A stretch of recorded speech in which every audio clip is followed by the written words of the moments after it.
Crazy Ex-Girlfriend's Rebecca Bunch's story was about many things, but one of the most central was that idea from the title, the idea of being crazy. No, I'm not crazy. I'm not crazy. I'm not crazy.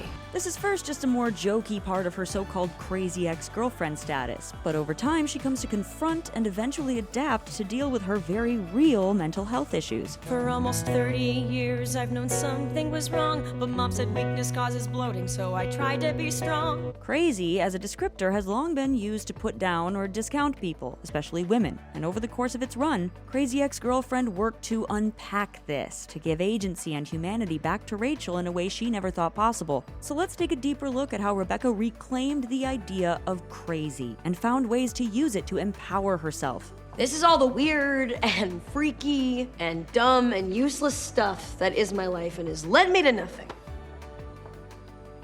It's not nothing. The show begins with Rebecca doing a pretty over-the-top crazy ex-girlfriend move, literally moving across the country on a whim just to try to get back together with a guy she briefly dated at summer camp as a kid. The first season comically lays bare the catch-22 women often find themselves in. The expectation that they should do anything for love, but also need to be really cool and chill and like totally not that worried about it. So you're saying that I moved here from New York and I left behind a job that would have paid me $545,000 a year for a guy who still skateboards? I did not move here because of Josh, because that would be crazy and I am not crazy. What ended up making the show so interesting and relatable is that it wasn't interested in just presenting those kinds of rom-com tropes, but in really unpacking them and how they really affect people and their views of themselves. Through its blend of self-awareness and comedy, it's able to expose how unrealistic and often rather bizarre many of the romance tropes we're used to really are. What's a girl to do when she's back here again? After so much growth, she's still stuck between men. At first, the show's characters seem straight out of a familiar story. There's the career woman looking for love, the witty best friend. I am your funny best friend with all of the answers. Okay, I'm your Judy Greer, your Rosie O'Donnell, your Joan Cusack. The love interest, the stuck-up girlfriend standing in the way of true love, and the nice guy who might be a better match for our heroine.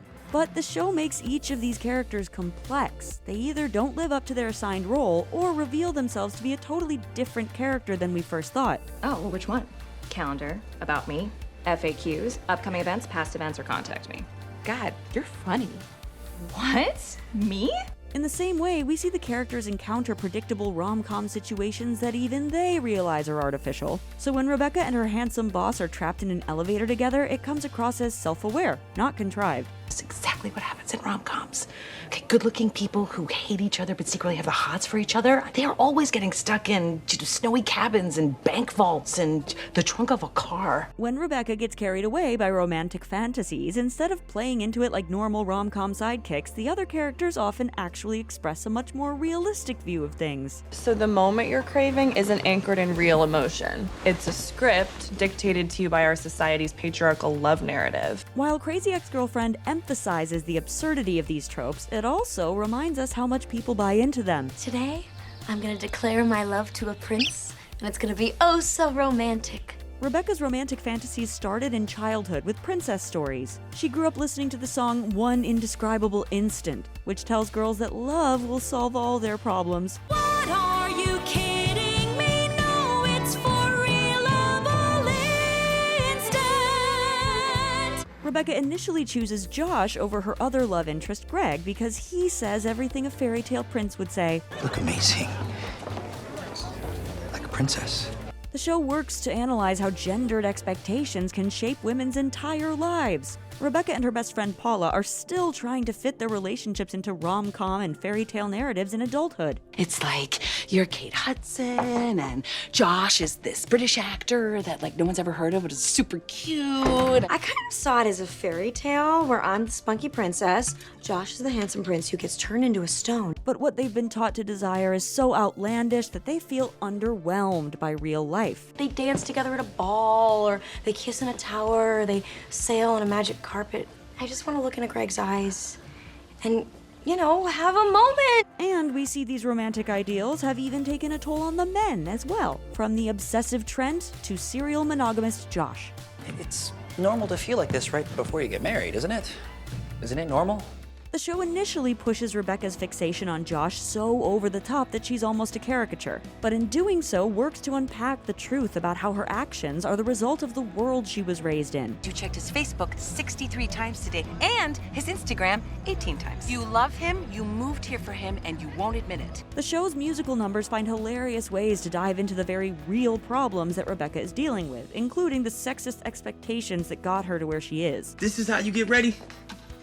This is horrifying, like a scary movie or something, like some nasty-ass patriarchal bullshit. The season 3 opening sequence confronts the idea that women are told to be obsessed with romance, but not emotional or possessive, crazy in bed, but nowhere else. You don't wanna be crazy, and you don't wanna be crazy. In a culture that is so romantically backwards, craziness and love seem to go hand in hand. And the show doesn't skirt around the very real problem of Rebecca's mental health. I don't have an illness, I have a personality disorder. It's not something I have, it's something I am. This is what I feared my whole life. I'm broken. She repeatedly chooses to pursue Josh instead of working on herself. This emphasizes that finding a man comes even before sanity in a world where women are taught to prioritize romantic benchmarks over their feelings. Rebecca believes that a woman's wedding day is the happiest day of her life. This is what happy feels like. So she's determined to marry Josh, even though they aren't ready. In her mind, to get married is to achieve romantic normalcy. Josh will love me, and then I'll never have problems again. The show works to assess the way that women are taught to seek approval from men and make themselves small so as to never make anyone around them uncomfortable, and how that can lead to a buildup of pressure and emotions that can then erupt in unexpected ways. Josh's ex-girlfriend Valencia is humanized when it's revealed that she's been channeling her ambition into Josh, not using it on herself. And while Rebecca is accomplished, smart, and funny, she looks for validation in men who don't seem to deserve her. In season 2, she begins to dive into the source of this behavior, her rocky relationship with her own father. Your father's behavior in the past has set a pattern for you. Seeking the love of men who don't fully love you back, men who are taken or emotionally unavailable, like your father. The initial rejection by her father is what led her to try harder and harder to win his love. Rebecca blames her father leaving on herself, even though she was just a kid. To be honest, as a kid, I was probably really difficult. I'm a different person. So I really think this is the version of Rebecca Bunn she's gonna stick around for. In this, the show explores the way that even young girls are taught to protect men's feelings rather than express their own. And she, for a long time, links her father's abandonment to all men, constantly having to live with the fear that they'll all eventually leave her just like her father did. He's not going anywhere, he's here for my wedding. He's not gonna abandon me, just like you're not gonna abandon me. Rebecca's turning point on her journey of self-discovery comes when she begins to embrace the term crazy. I never want to see you again. Fine. You're crazy. A little bit. Before, she was afraid of and rejected what felt like a darkness lurking within her. She constantly lied to herself to the point of not even being able to admit that she did uproot her entire life and move to California just for Josh, or really the idea of Josh. To move forward in her life, she has to begin confronting reality, the reality of her life, her choices, and her inner self. And now that I know what I have, I hope I can get the help that I need. But the truth is, I don't know what the future holds. For someone who's quote-unquote crazy, you sound pretty sane. Stepping away from her laser focus on hunting down and capturing her rom-com idea of love eventually allowed her more space for introspection. Those songs that you imagine, when you come back, you've always figured something out, right? I mean, yeah, I guess I've processed some. She comes to understand and accept that her mental health issues aren't just quirky little things, but genuine parts of a mental health crisis that she can't ignore forever. She also has to come to terms with the fact that love won't fix any of it. These things are just a part of her, and to overcome them requires her to work on herself. And though it isn't easy, she is up for the challenge. So I'm here, and I'm ready to face it all. She finds ways to express these parts of herself in ways that make her feel truly seen and allows her new avenues to connect with the people she cares about most. I came to this town to find love. And I did. I love every person in this room.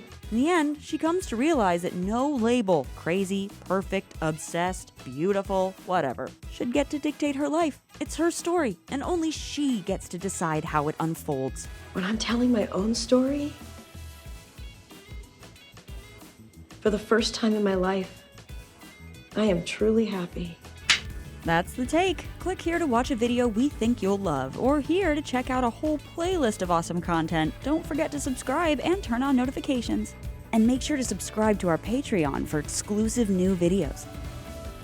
And make sure to subscribe to our Patreon for exclusive new videos.